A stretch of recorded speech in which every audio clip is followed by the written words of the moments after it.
You need to study, and so do I. Welcome back to Prep With Me, where we get ready for the SHRM-CP exam together, one short lesson at a time. The guide is always the SHRM Body of Applied Skills and Knowledge, or BASK. We're still now in the Leadership and Navigation competency within the Leadership cluster, where we're learning what it really means to lead through influence rather than authority. Today, in Lesson 4, we're diving into influence and persuasion techniques, a topic I hear we'll see in scenario-based questions on the SHRM. Human resource professionals understand that you won't always have formal authority. That's why the ability to influence others by building trust, communicating effectively, and appealing to shared goals is one of the most valuable leadership skills. SHRM defines influence as the ability to gain commitment and support from others to achieve organizational goals.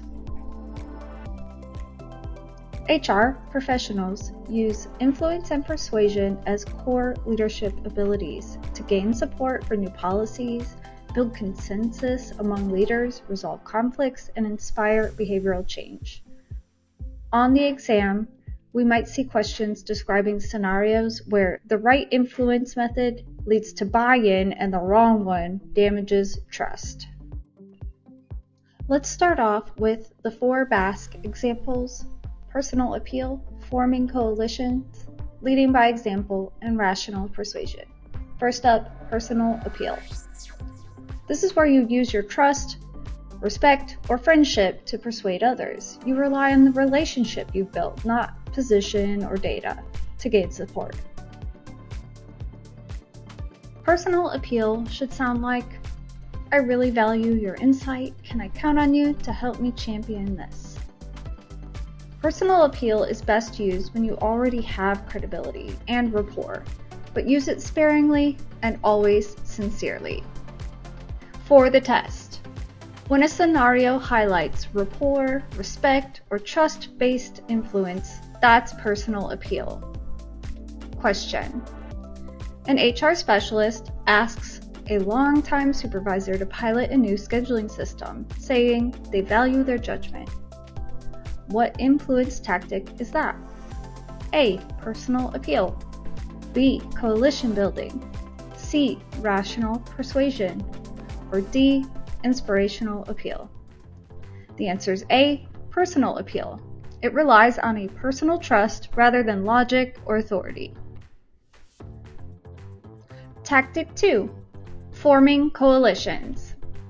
Building alliances or partnerships to strengthen influence are building coalitions. Coalitions show shared commitment and reduce resistance to change. For example, you might gather allies across different departments to support your idea before you make your case. For the test, if the question mentions cross-functional alignment or shared support, team buy-in, collaboration, that's all coalition building or forming coalitions. Question: before proposing flexible work options, an HR manager coordinates with IT and operations to ensure shared support. Which tactic is used? A. Coalition building. B. Rational persuasion. C. Consultation. Or D. Personal appeal. The answer is A. Coalition building. This leader is building an alliance to influence upward. Tactic 3. Leading by example. Modeling the behavior, attitude, or values you want others to follow is leading by example. People are more influenced by what you do than what you say. For example, a leader might promote safety culture by wearing their PPE correctly every day.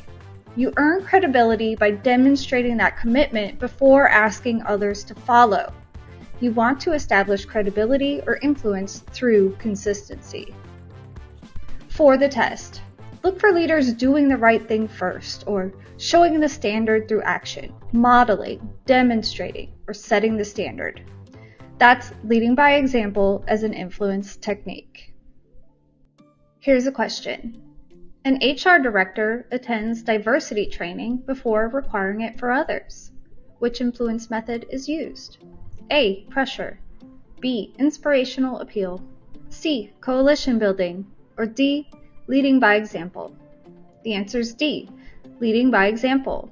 The influence this leader gained was through modeled behavior. Tactic 4. Rational persuasion. Using facts, data, or logic to demonstrate why a request or proposal or recommendation makes sense is utilizing rational persuasion. It appeals to reason, not emotion.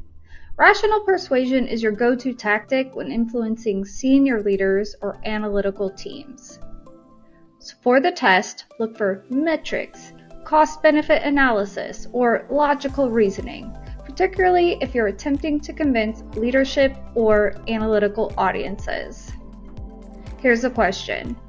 To justify a new wellness program, an HR leader presents data showing reduced absenteeism and higher productivity.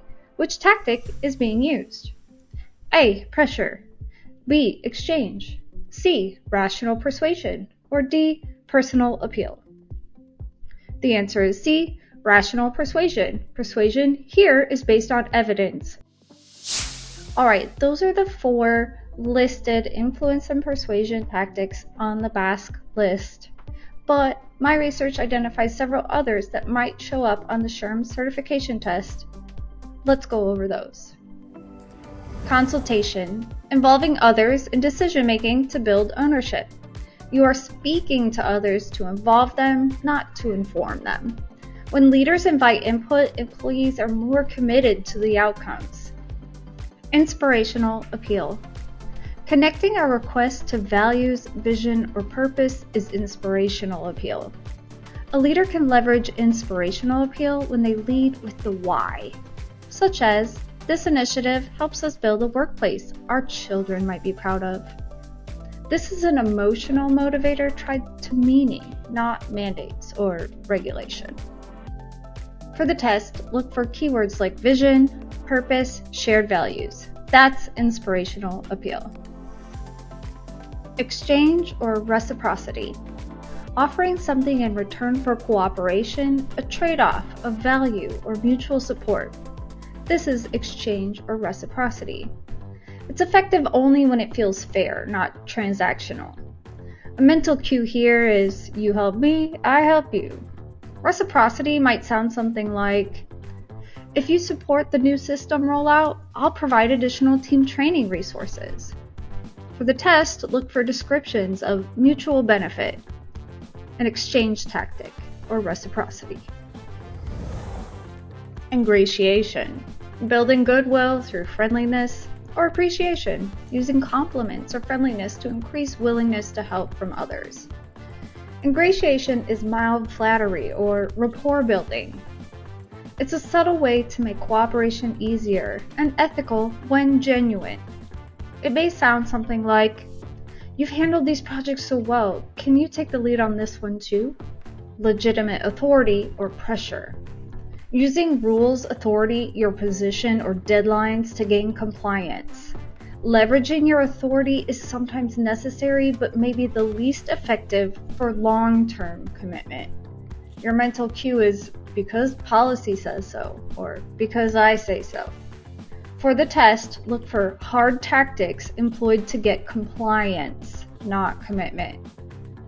My research indicates that we should expect SHRM to frame legitimating as less effective than other tactics.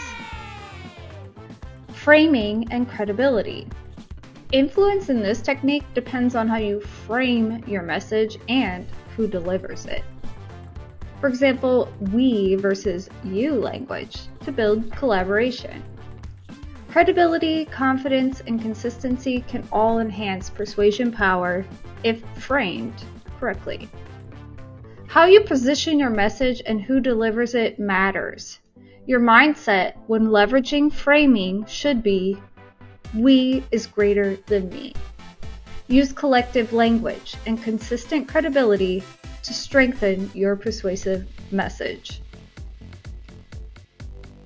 Hard versus soft tactics.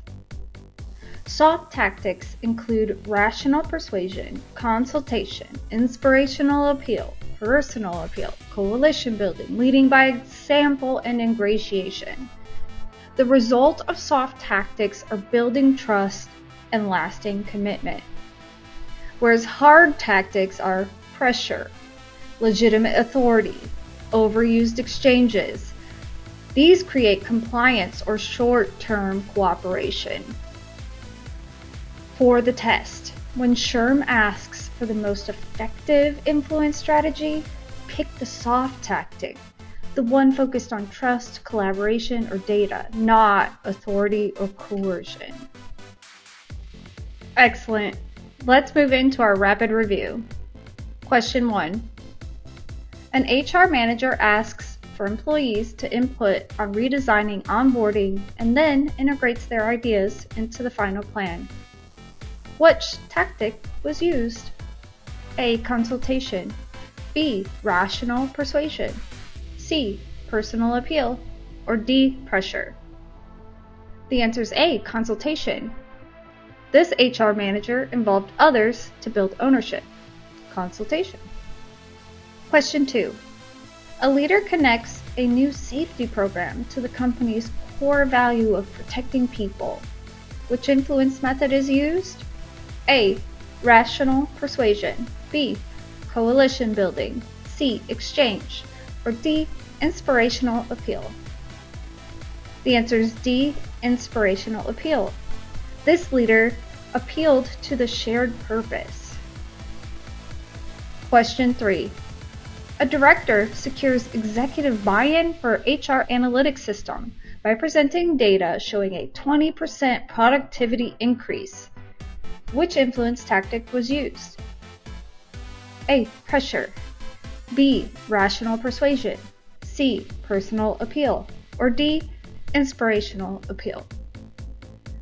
The answer is B. Rational persuasion. This was an evidence-based argument, so rational persuasion. Question 4. An HR generalist reminds managers that the handbook requires annual policy training. Which tactic is being used? A. Legitimate authority or pressure. B. Coalition building. C. Consultation. Or D. Exchange. The answer is A. Legitimate authority or pressure. Compliance is enforced through the authority of the policy. Question 5. Which statement best distinguishes soft from hard tactics? A. Hard tactics foster collaboration. B. Soft tactics rely on authority. C. Soft tactics build commitment. Hard tactics drive compliance. Or D. Hard tactics use feedback and empathy. The answer is C. Soft tactics build commitment. Hard tactics drive compliance. Excellent work. I think we just mastered the core influence and persuasion tactics that we'll need for the SHRM exam. If this helped, give the video a like, subscribe, and join me for the next lesson, Lesson 5.